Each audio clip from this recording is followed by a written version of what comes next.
Welcome back to the Runaround, brought to you by Hollabird Sports here on ESPN Radio. Check out Hollabird Sports for all of your running needs at hollibirdsports.com. Once again, that's Hollabird Sports. This is Greg Jubb in the booth with Brad Jager and Josh Billings of MedStar National Rehabilitation Network. We're talking about stress fractures, and we have Mike on the phone. Mike. Hi, how you doing, guys? Doing pretty well. Any issues with stress fractures recently, or so you think? I do think, actually, and I literally got in the car and I turned on the radio, and the first thing we're talking about is what I've been thinking about all day. So here goes. About a week ago, I was with my daughter, and we were going to a water slide. And I know that doesn't have to do with running, but I'll eventually get to that. There's about 80 steps up to the top of the slide, and I kept walking up the slide, going around to the right, spinning on my dominant foot. And then I noticed a couple of days after, as I was running, that there was a pain that was running sort of up from my ankle along the outside of my shin and in the front of the shin bone, and it was difficult to run. It was difficult to land, flex my foot forward or backward, and I noticed some lumps on the side of the shin bone. And I didn't think anything of it, but I'm planning on running in the Frederick Half, and I don't know if I should or not. And that's a tough race too, Josh. What do you think? Yeah. When is that? When's the race? It's Saturday. Sunday all right. Take Advil. I mean, the quick test to know if you're safe to run, usually we'll just have people hop on one leg. If you can't hop up and down 10 times on one leg comfortably, the chances of you safely getting through a half marathon aren't good, whether it's officially a stress fracture or maybe just serious shin splints that are sort of the precursor to it. So just functionally, that's probably the best thing between now and Saturday. Now, if you want an official diagnosis for it, you've got to get an MRI.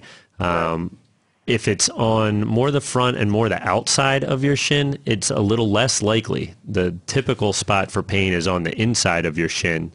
Medial tibial stress syndrome is where you're more likely to have an actual stress fracture, but sometimes it's a little vague too. So, gosh, I'd say do the hop up and down. If you want to know for sure, get the MRI and get it quickly to know if you're safe. You'd hate to turn something minor into something major by overdoing it. Yeah, you're right. Whoever said, I couldn't remember, but whoever said that people are afraid to go to the doctor because they're going to tell them to stop running, that's correct. That's been my reluctance. I just usually ignore it until it gets to be a really bad problem. So. Yeah, and usually it's more how do you modify what you're doing? It's rare, with the stress fracture, that is usually when you're shut down automatically. But most things, hopefully you're going to someone who knows running and can kind of tweak your program and maybe scale it back or change a little what you're doing, but not automatic. It hurts when you run, so you shouldn't run anymore. That's not good enough. Well, Josh, in the meantime, for Mike here, any an NSAID or Advil? Yeah, I mean, certainly you're going to take an anti-inflammatory and ice to get that down. If you feel like there's bumps, lumps there's some kind of swelling in the area, hopefully it's just soft tissue, a muscular strain kind of thing. Give it a couple days, and just remember, anything you do between now and Saturday will not help your training. You're going to run no better by doing anything between now and then. Take it easy. Let the inflammation cool down. And it is only 13 hard miles, so it's not bad. Well, Mike, we appreciate you. We appreciate you calling in. Best of luck to you at Frederick. We know it's a tough race. They got some hills out there. And stay on the line until we get your address. Go real easy downhill, too. Our producer did talk to you, so we got what you need. We have the iFitness hydration belt. So if it is a hot day next Saturday, you're in luck, my friend, because this will be able to help you out. You can stay fueled for the race. Thanks a lot, guys. All right, Mike. Thanks for calling in. Bye. Well, stress fracture, I'm telling you, runner's worst nightmare, especially when you got a week to go for a race, Josh. I mean, what's the chances that he's going to be okay? What do you think? I can't tell over the phone for that. You have people where these things pop up, and sometimes it feels real severe, and it can start to go away in a couple days. So, I won't say he doesn't have a fighting chance, but if it was a stress fracture, he definitely would be done for Saturday, of course. Well, wishing the best of luck, Mike. Yep. Once again, thanks for calling us in. An extended version of the Big Hurt today. Got to go into the third block here. So, Josh, thanks for joining us. It's a pleasure having you. Thanks, guys. No, I love having other runners come on here and keeping us healthy at that. Yeah. We can't run unless we're not healthy, so that's why we have the Big Hurt, to keep you happy and healthy while you're running. But we talked about Penn earlier today.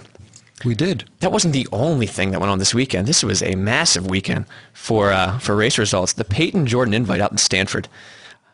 The topic of the season, Alan Webb. Yeah. I'm going to go ahead and say it. It's official. He's back, man. I mean, he ran a 3:38.86 in the 1500. Doubles back in the 5K. At a race he was supposed to be rabbiting. And says, screw it, I'm going to keep going. 13:49.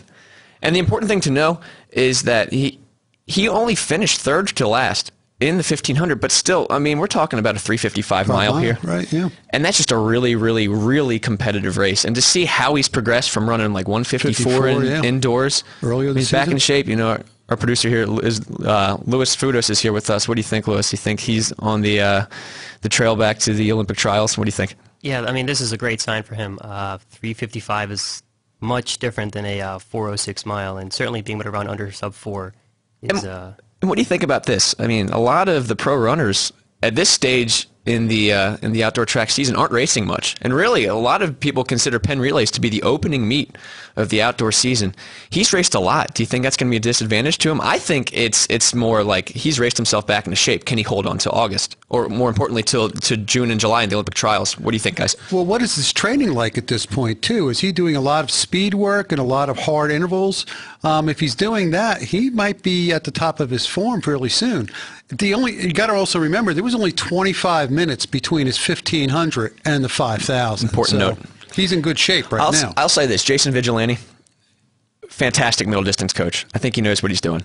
Right. I'm going to trust him. And an interesting thing, the George Mason meet that was a couple weeks ago where Alan Webb ran that 3:43, 14, 15 double. I can't remember the exact times, but we talked about that, Lewis, a couple weeks ago. That was impressive. So this is a noticeable transition. Like, he's really cut down his time in the same two events. And that morning, I think he ran a workout before he even did that double, if I remember correctly. So, I mean, that's definitely a different workout routine. But right. I'd say it's working. So, Vig and Webb and company. And Robbie Andrews, who we haven't seen much of yet, but I imagine he's going to really come out of the woodwork before the Olympic trials. I think he needs to race. Too many Americans in the longer distances just don't race. So when you come to an international field, it's like, well, what do I do? You freeze up. But if Webb's been racing, then I'm excited about that. Yeah, I'm glad to see him back. 'Cause, I mean, 3:38, that's a time that actually is going to start turning heads. 3:55 mile, not many people have run those times this year. Also, an important race to talk about from Payton Jordan Invitational, the 10K. You know, sometimes when people can't sit through a whole 10K, I watched the whole thing. It was fun to watch. Cam Levins, the guy that they were really talking about from Southern Utah University, not exactly your big BCS school, runs 27:27 for 10K, and then they went out in like 13:52 and came back in 13:30s. Really impressive race. I mean, the guy is just tough as nails. He's a Canadian, so he's got that A standard or in Canada they have the A+ standard too. Right. So I think he's gonna be ready to roll. That's like 11 on the volume dial from 1 to 10. But these go to 11. Tap. Yeah, I think it's impressive, and also equally as impressive is Chris Derrick. We had him on the Runaround not too long ago.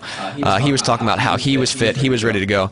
He ran 27:31, correct? Yeah, those guys were racing. American It was record. fun to watch. American Collegiate American Yes, record. yes. Cam Levins technically broke that time as well, but I mean, he's not an American, so that's a moot point at that Greg point. Upstein, which is very good time. That's no joke. I mean, that's someone, he's gone on to run 26:48, and really, he's really improved as a professional. But, I mean, Chris Derrick, I loved watching the guy. They really clipped that last lap. I mean, Chris Derrick really started in about 25th place, I think they said, when the live coverage. So he moved up nicely. And to come back and get third in a race where, you know, Cam Levins and Sam Chalanga are in front of you running sub 27:30. That's no joke. I mean, that's impressive nonetheless. It was like a road race out there. So many guys. So many guys, a humongous field. Pretty cool stuff. It's a 10K, so just bide your time. You know, you have 25 laps to run around, so don't. Even if you looked at the 5K race there was a ton of people in that 5K race there, too. I mean, that meet is just infamous for those distance races because they're going for time. Yeah. But it's also about the race, too. You know, those guys aren't just saying, hey, I'll take the 27:30, but I got third. They want to win. Yeah. So it's kind of a duel. Well, how about that 5K? A little bit of miscounting of laps there? That was fun to watch. Yeah. Lopez Lamong just stopped at the finish line with 1 lap to go, and he thought he'd won it. He finished, his penultimate lap was 56, and he stopped and still ran a 60.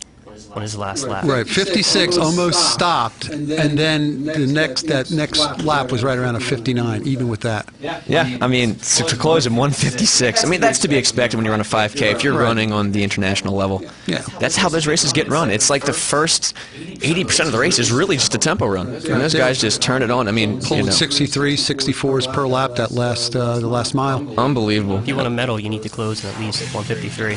Well, anyway, another great episode today. Thanks for tuning in. If you want to give us an idea of what you'd like to hear here on the Runaround, get on Facebook. Get on Twitter. Get on Facebook, find the Runaround on ESPN Radio, post on our wall, click like, tell us what you want to hear. We will probably listen to you, and we'll probably get you on the show or get your ideas on the show. Also, follow us on Twitter at Runaround ESPN. Greg, I can think of one thing worse than a stress fracture for a runner. What's that? Blood in your urine. You always think of everything, Brad, and that's why I'm glad to have you here.